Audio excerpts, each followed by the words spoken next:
सभापति महोदय, आज हम इस श्वेत पत्र पे चर्चा करने के लिए यहाँ पे शामिल हुए हैं।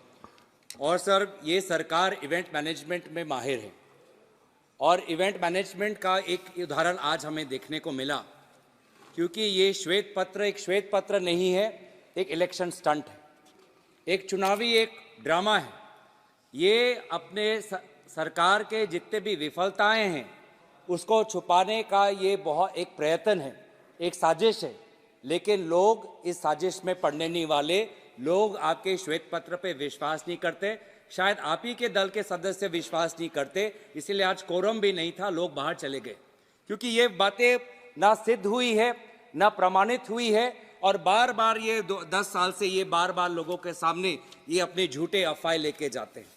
लेकिन उसके पश्चात भी भ्रष्टाचार पे ये बहुत इन्होंने अपनी बात रखी और बहुत हम पे आरोप भी लगाए।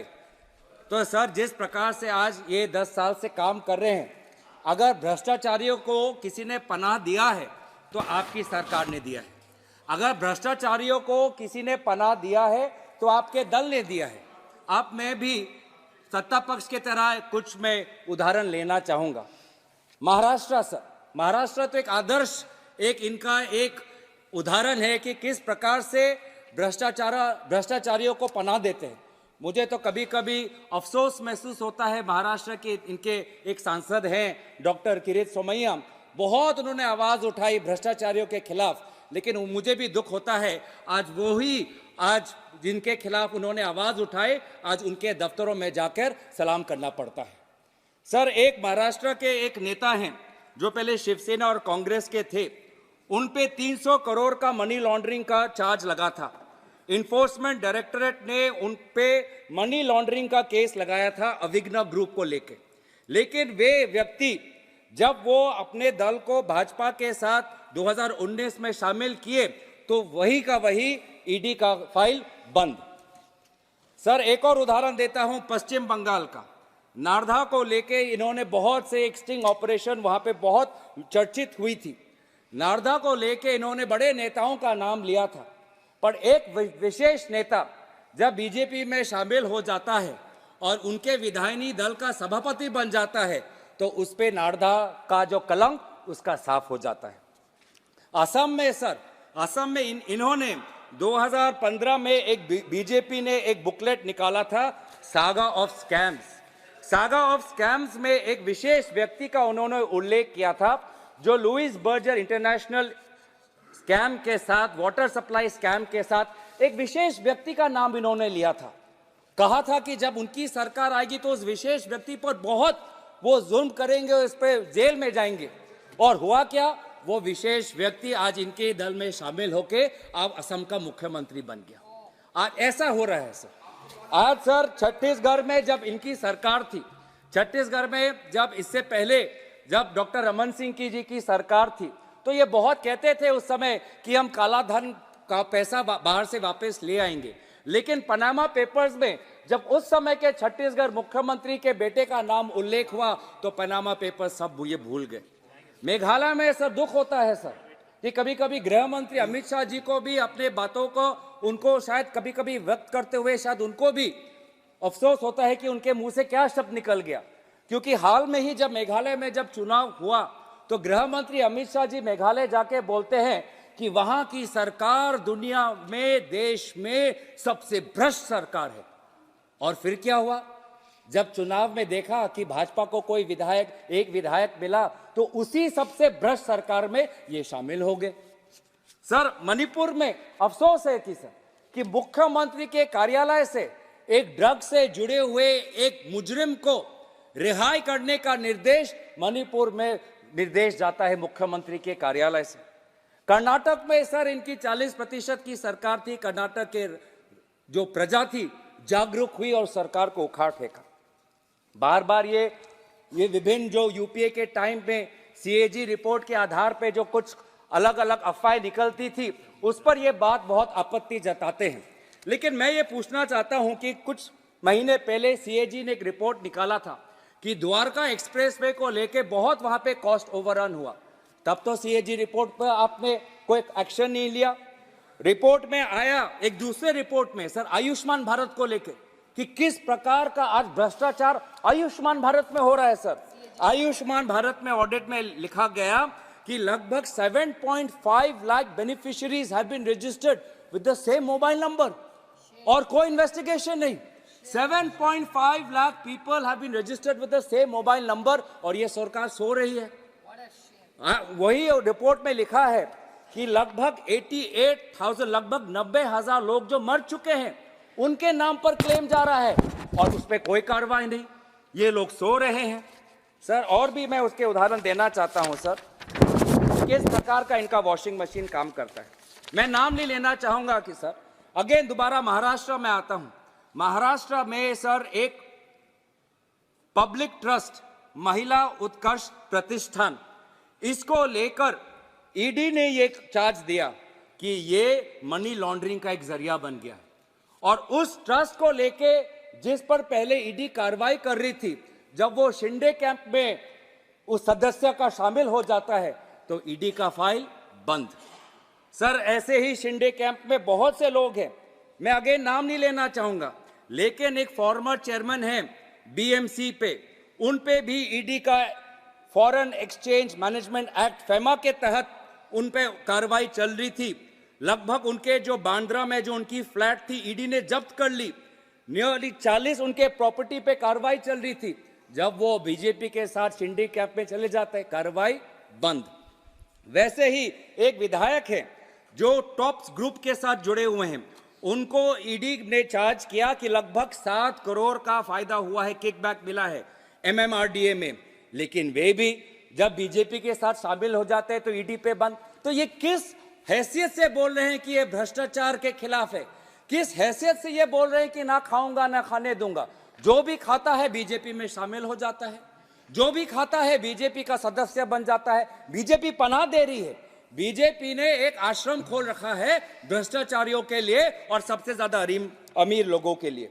एक व्यक्ति है जिनके खिलाफ स्वयं प्रधानमंत्री बोलते हैं सर, एक व्यक्ति है जिनके खिलाफ स्वयं प्रधानमंत्री मोदी जी बोलते हैं कि इस पे 70,000 करोड़ का यहाँ पे इरिगेशन को लेके स्कैम हो रहा है, स्वयं प्रधानमंत्री बोलते हैं। और फिर वही व्यक्ति आज प्रधानमंत्री से मिलते हैं और कहते हैं कि मैं महाराष्ट्र का नया उप मुख्यमंत्री हूं।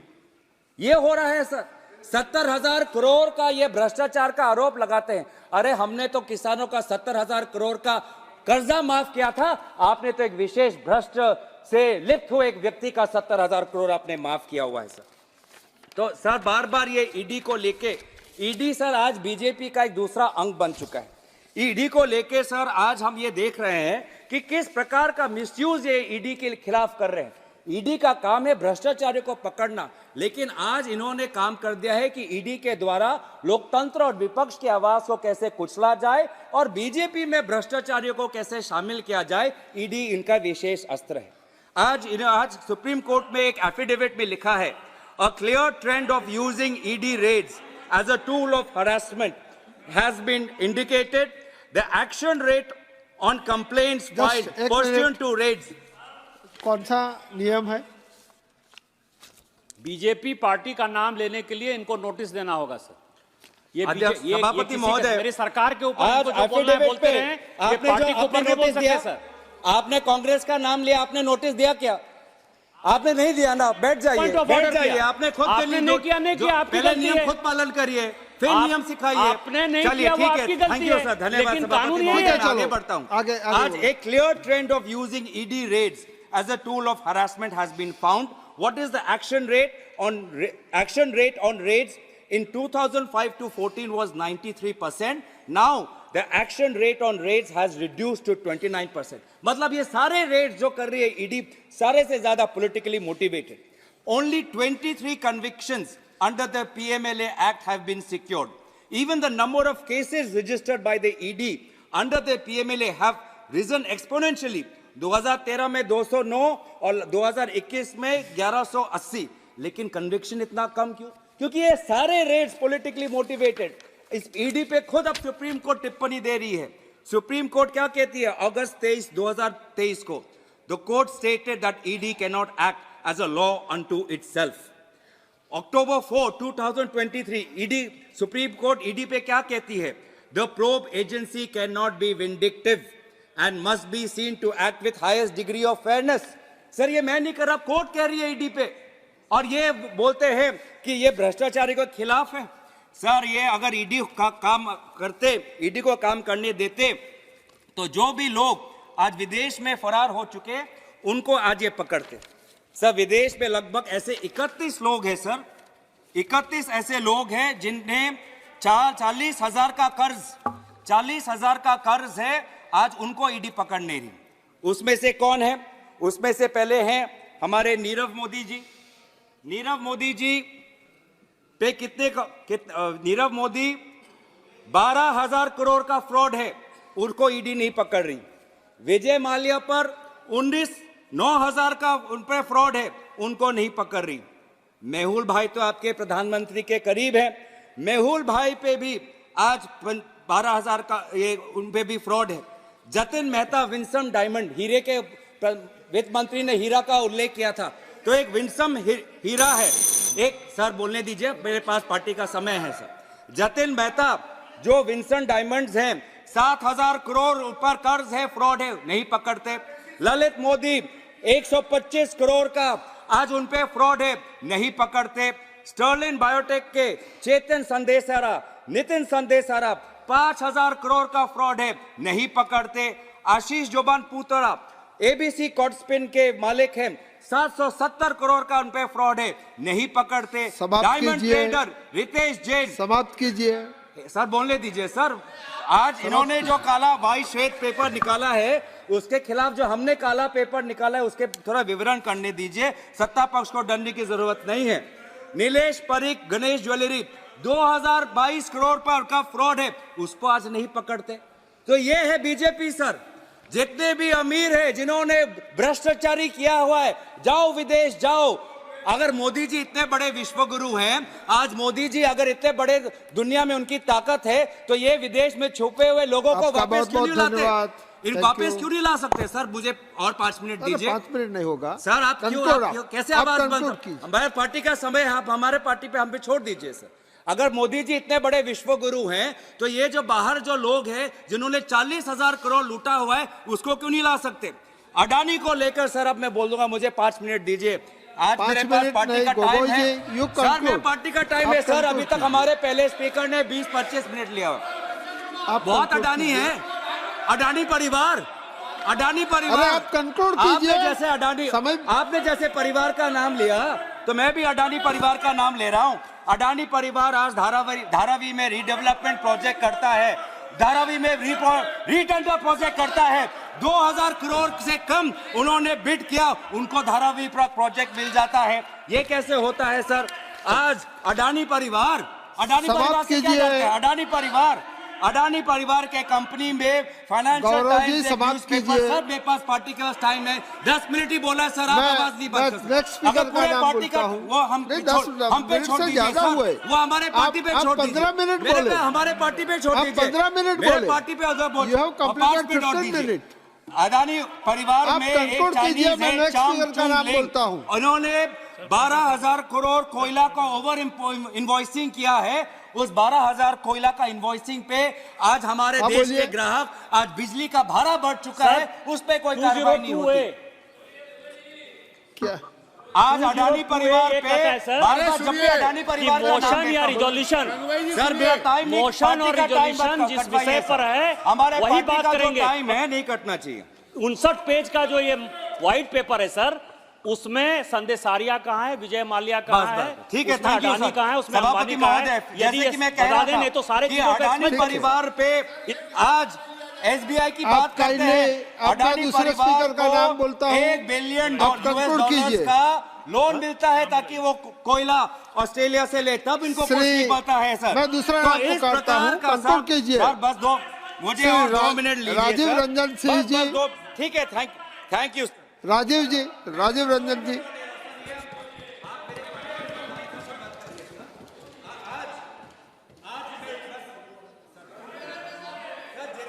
समाप्त कीजिए। तो ठीक है सर, जितने भी conclude it. Thank you sir. In conclusion मैं ये बोलना चाहता हूं अर्थव्यवस्था की ये बात करते हैं, इनके ही सरकार के दौरान जो अर्थशास्त्री काम करते थे उनका क्या कहना है, बस मैं उनके एक एक लाइन बोल के मैं अपनी बात खत्म समाप्त करता कीजिए हूं। बात खत्म ही कर रहा हूं। 5 व्यक्तियों का नाम लूंगा। उर्जित पटेल, आरबीआई का गवर्नर, उन्होंने आज अपने पद से इस्तीफा दिया। पहली बार ऐसा हुआ कि आरबीआई गवर्नर, क्योंकि इनके सरकार के इलेक्टोरल बॉन्ड के स्कीम के खिलाफ थे, आज आरबीआई गवर्नर उर्जित पटेल को इस्तीफा देना पड़ा। सुभाष गर्ग जो फॉर्मर किताब, चलो क्या हो रहा है सर? राजीव रंजन जी अब बोलिए। सभापति महोदय,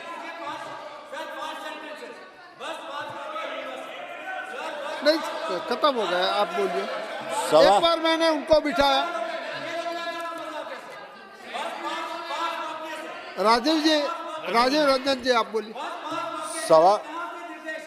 सभापति महोदय, नहीं दबाने का सभापति महोदय, पूरा समय दिया है। सभापति महोदय, आप बोलिए। राजीव रंजन जी आप अपनी बात बोलो। सभापति महोदय, देश की अर्थव्यवस्था पर ये बोलना शुरू कर दिया है, बोलिए। ठीक है बोल दीजिए, 1 मिनट जस्ट। 5 वाक्य। पहला वाक्य उर्जित पटेल पे मैंने बोल दिया। जल्दी खत्म करो। दूसरा वाक्य Arvind Subramanian, former chief economic advisor, कहते हैं demonetisation was a draconian move. ये दूसरा वाक्य। तीसरा वाक्य विरल आचार्य, डिप्टी गवर्नर पहले आरबीआई के, वो क्या कहते हैं कि ये सरकार आज बड़े बड़े कंपनियों को ये फायदा दे रही है, ये हमारे देश के आर्थिक व्यवस्था के लिए खतरनाक है, उनका पेपर है। चौथा वाक्य अरविंद पनगरिया, इन्हीं के नीति आयोग के एडवाइजर थे, वो इस्तीफा देते हैं, वो कहते हैं मैं डिमोनेटाइजेशन के खिलाफ हूं। पांचवा वाक्य रघुराम राजन कहते हैं कि ये आज ये आर्थिक असमानता ये। राजीव रंजन सिंह जी